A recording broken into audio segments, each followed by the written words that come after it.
बोलिए सच्चिदानंद भगवान की। धर्म प्रेमी बंधु माता और बहनों, इस गीत की व्याख्या करने की आवश्यकता नहीं है। कवि ने लिखा, नारी नर अनगिन जहां में सूरतें सबकी अलग। नारी नर अनगिन जहां में सूरतें सबकी अलग, धन्य है आवाज में भी भिन्नता।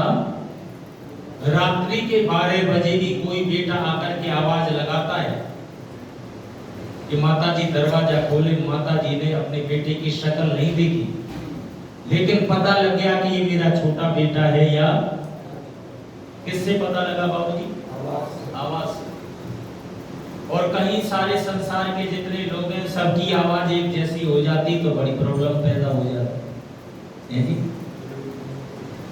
उसने सबको रंग रूप तो दिया ही है, शक्ल भी अलग अलग दे दी है, और कंठ भी बोलने की आवाज भी बोलो सबकी अलग अलग। कितना महान कारीगर है वो परमपिता परमात्मा, जिसने सारी सृष्टि का सृजन किया है। बंधुओं, सत्संग में आकर के आप सभी अन्य विद्वानों से भी बहुत सारी चर्चाएं सुनते रहते हैं, और हर विद्वान, हर भजनोपदेशक अपने अपने तरीके से अपनी अपनी बात रखता है, भजन रखता है। सबकी आवाज एक जैसी नहीं होती, सबके गाने का तरीका भी, बजाने का तरीका भी अलग होता है।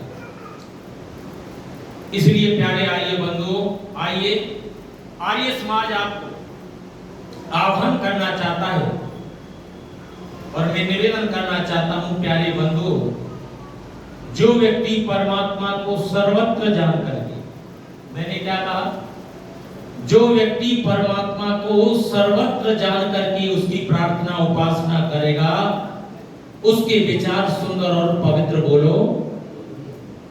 लेकिन लोगों ने तो परमात्मा को एक देशी बना दिया, एक जगह ही मान लिया, जैसे कि मंदिर में।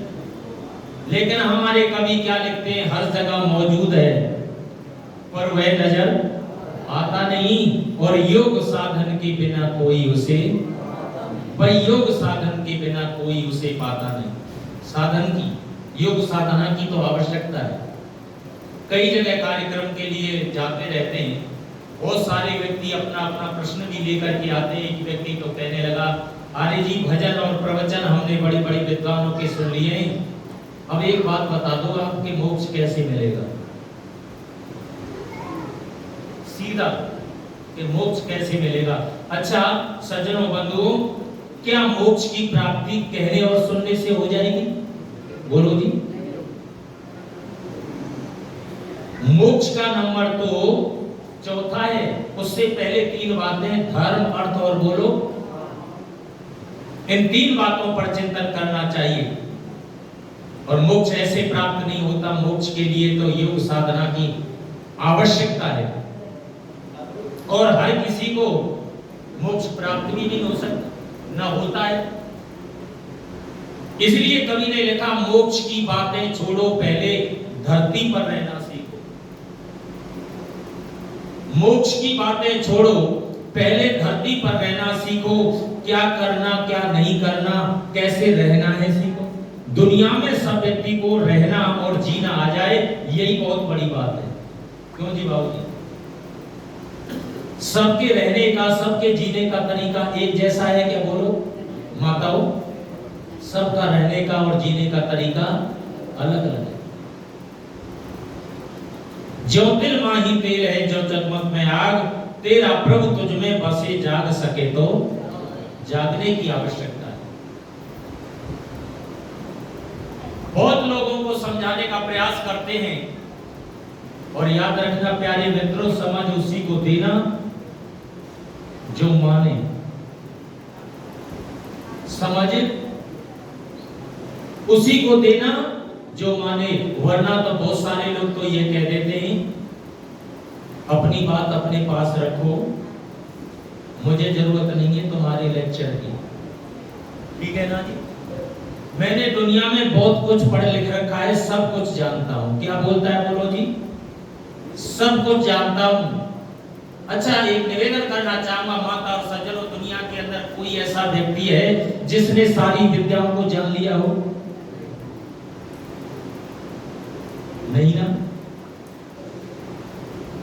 क्योंकि परमात्मा पूर्ण है, परमात्मा पूर्ण है और हम, वो सर्वज्ञ है, हम अल्पज्ञ हैं।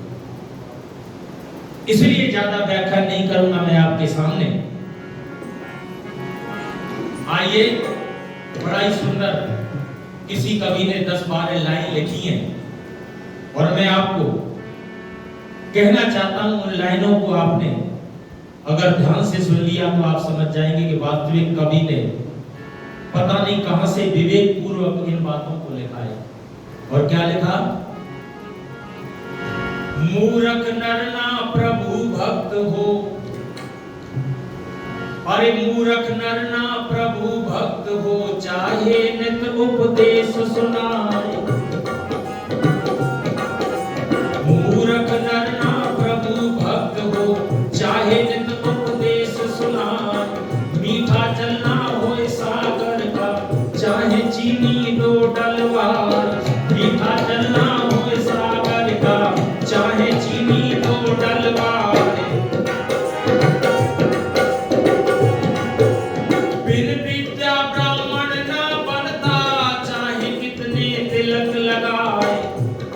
मैं तिलक लगाने का विरोध तो नहीं कर रहा, लेकिन कवि ने क्या लिखा? बिन विद्या ब्राह्मण ना बनता, चाहे कितने तिलक लगाए। पाप नहीं भोगे बिन टलता, चाहे कितने तीरथ नहाए। पाप नहीं भोगे बिन टलता, चाहे कितने तीरथ नहाए।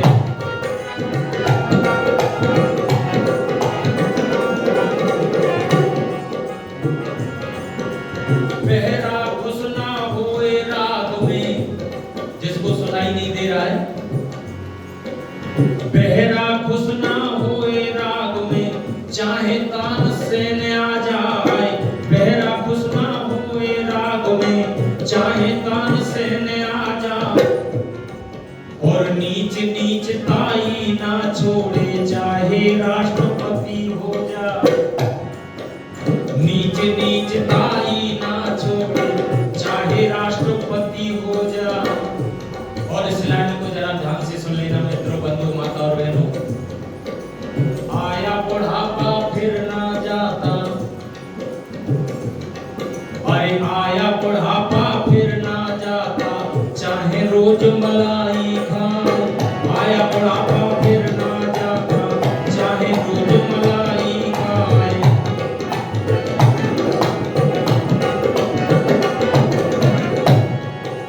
कुत्ता हाड़ मांस नहीं त्यागे, चाहे रबड़ी खीर खिलाए। अरे कुत्ता हाड़ मांस ना त्यागे, चाहे रबड़ी खीर खिलाए।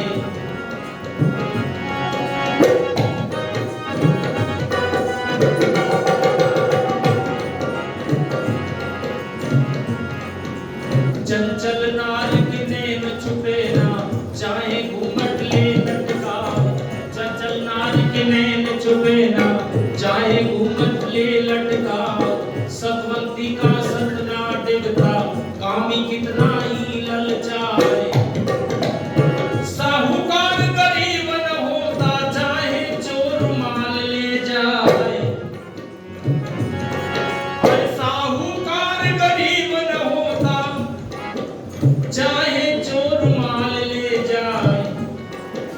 कृपण कभी दान ना करता, चाहे अरबपति हो जाए। कृपण कभी दान ना करता, चाहे अरबपति हो जाए।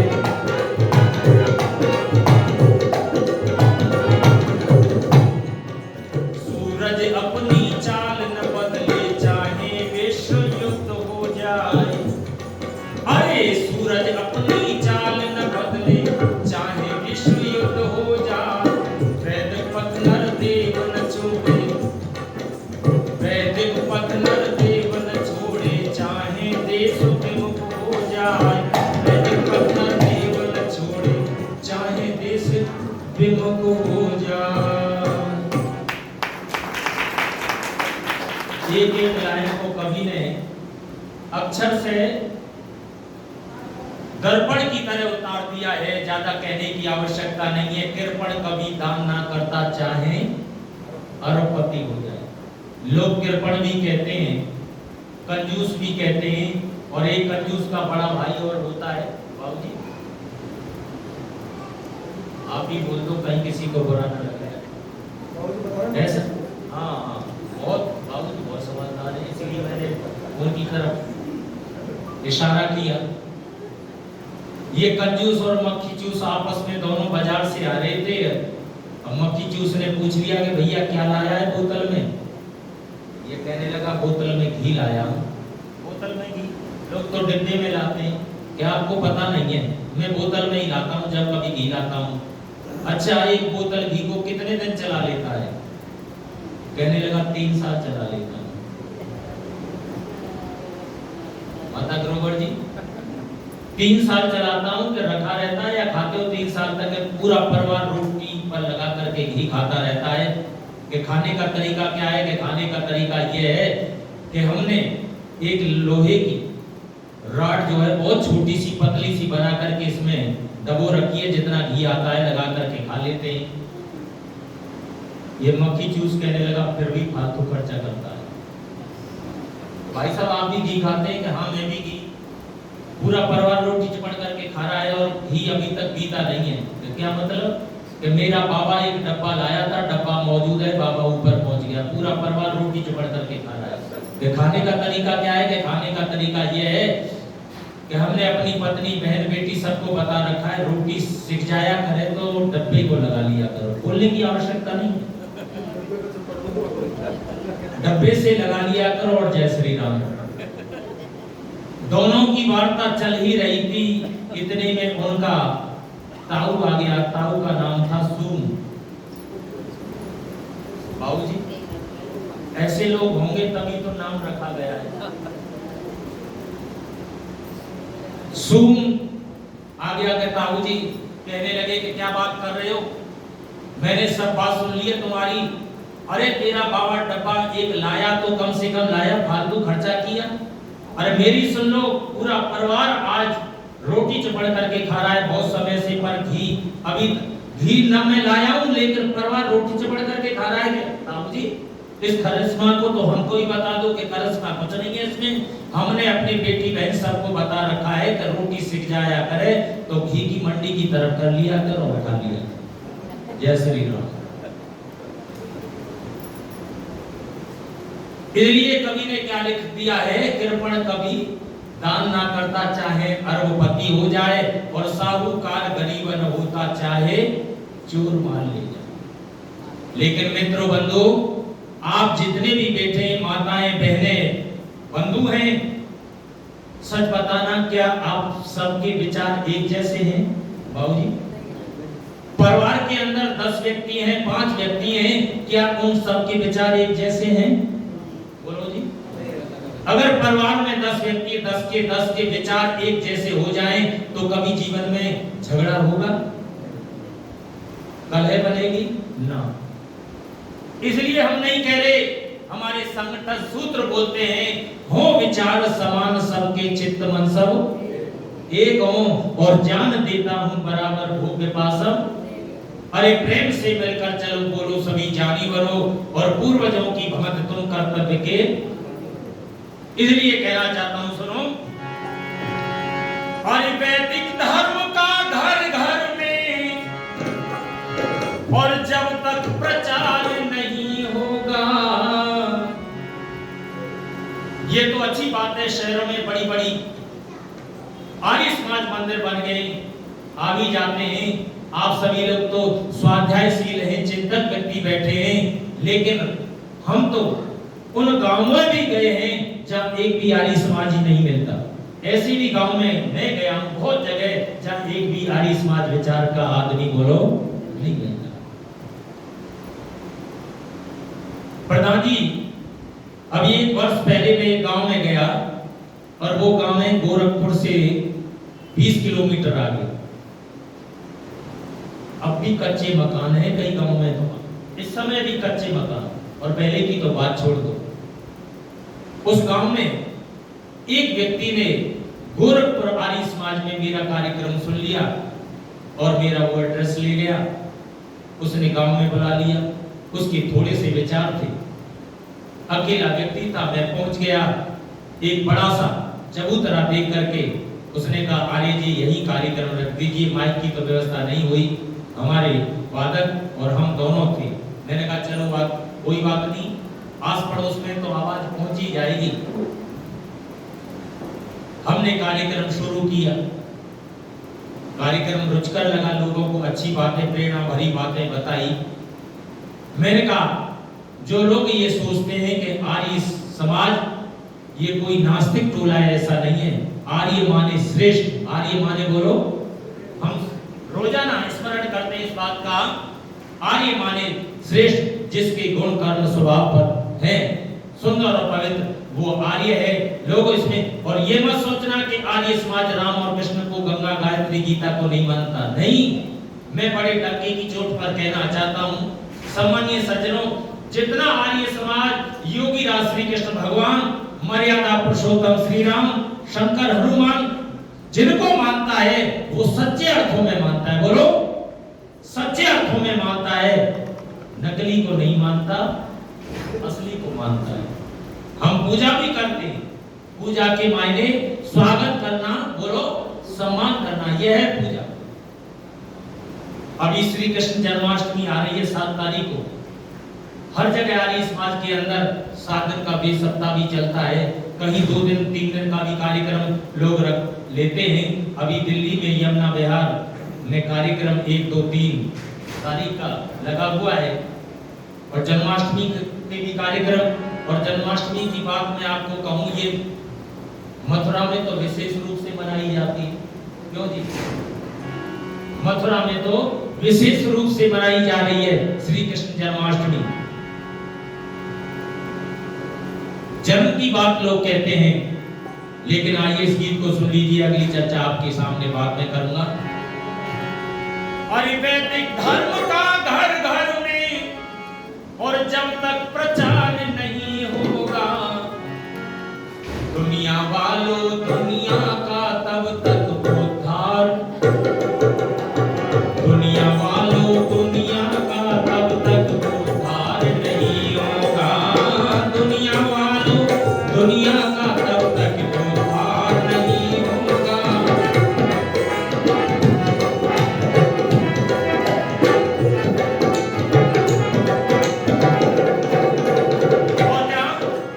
प्रातः काल अमृत बेला में जंगल में प्रस्थान करे, सोचा से निवृत्त होकर तेल लगा के स्नान करे, संध्या प्राणायाम खींच कर बस में अपने प्राण करे, योग के द्वारा लगा समाधि, ईश्वर का फिर ध्यान करे, ईश्वर का फिर ध्यान करे।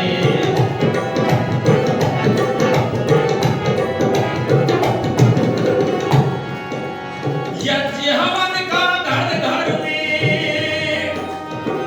हो,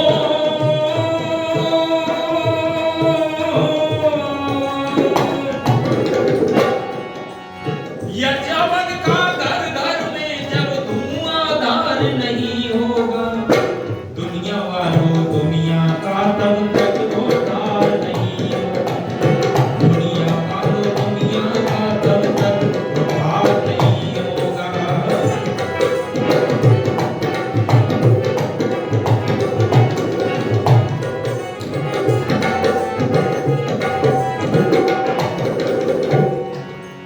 ब्रह्मचारिणी कन्या होवे, ब्रह्मचारिणी